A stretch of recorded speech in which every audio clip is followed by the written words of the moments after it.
I'm going to fulfill my duty of being the wife of an Iranian man and attempt to make a Iranian dish called kebab.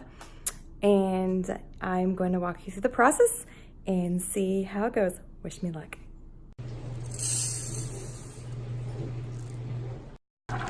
Okay, so the rice is boiling pretty well right now, probably because I added all the salt.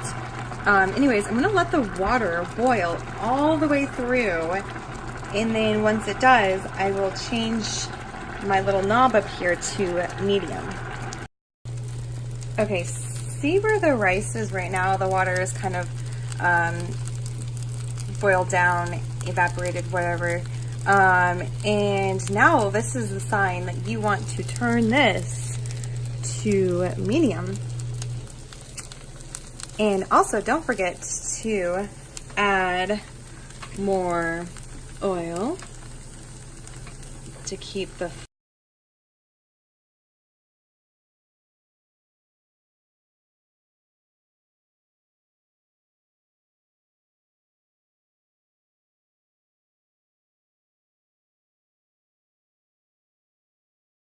I'm not entirely sure what the paper towel is used for, but I was told to always use it.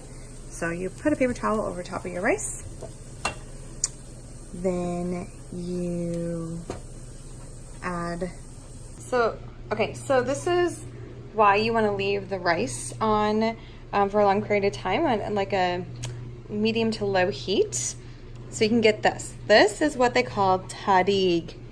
This is really good. A little part right here is burnt, but not terribly. You want to get this golden brown right here. This is an Iranian delicacy.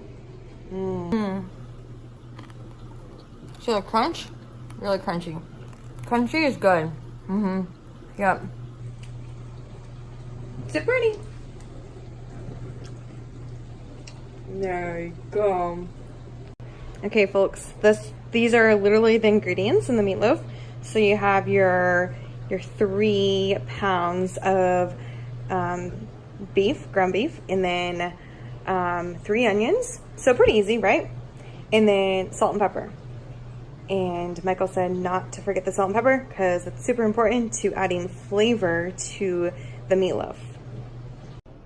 Okay, quick note. So I'm not following a recipe. I am doing this from memory based off of what my husband told him, which he learned from his mom, which she learned from Maman, which is his grandmother. So we'll see how this goes and see what I remember.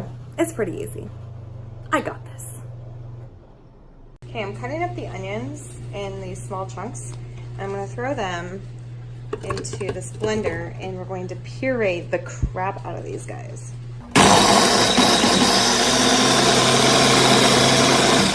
This in here in this big bowl. Buy these the ground beef in packages like this so it's easy to squeeze. I don't have to touch it. So I'm gonna start squeezing the meat in here. All right, got the glove on. This is probably the worst part about cooking this Persian meal. It's just the grossest part. Anyways, I'm gonna try to film it while mushing everything up with one hand so you can see how it all works. This is way too gross to film. I'm stopping. Okay, the gross part is over. Thank the Lord. The things that you do for good food. All right, so now that you saw like how the meat looks, I'm gonna start cutting it in rectangles, and then I'll just put it in the oven.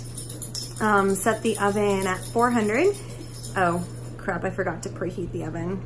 Rookie mistake. Scoop the meat into these pans that I had prepared already, and I just try to evenly spread out the meat. So I'm gonna cut it like this, so rectangles, and just do that all the way down. Okay, this is what it looks like. So I never thought about this till now, but I think the reason that you cut up the meat into rectangles is because you have to, in the middle of the heating process, you need to flip the meat. So I just think it makes it easier to flip the meat, and that's probably why we're supposed to cut it in rectangles.